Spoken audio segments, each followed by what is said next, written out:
ബാപ്പ ഖാദിയാണ്, അല്ലെങ്കിൽ ഞാൻ വലിയ തങ്ങളെ ബഹുമാനിക്കണം എന്നുള്ള രൂപമല്ല.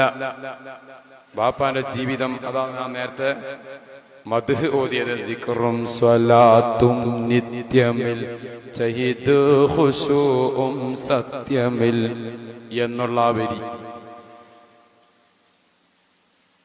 ഫുൾ ടൈം ദിക്റും സ്വലാത്തും തന്നെയാണ്. നമുക്ക് ദിക്റും സ്വലാത്തും നിത്യമിൽ, അച്ചൈത ഖുശൂഉം സത്യമിൽ.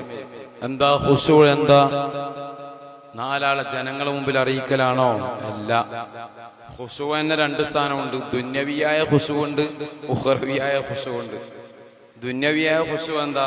ജനങ്ങൾ മുമ്പിൽ നാലാള് കാണാം, അതിനുമാണല്ലോ ഒരു ഖുശൂ. അതല്ല. ഉഖ്റവിയായ ഖുശൂആണ് ബാപ്പ തെരഞ്ഞെടുത്തത്. ഏത്? ആര് കാണാനോ പിടിക്കാനൊന്നുമല്ല, സമയത്ത് ചെല്ലി ആ രൂപത്തിലേത്. എന്നാലോ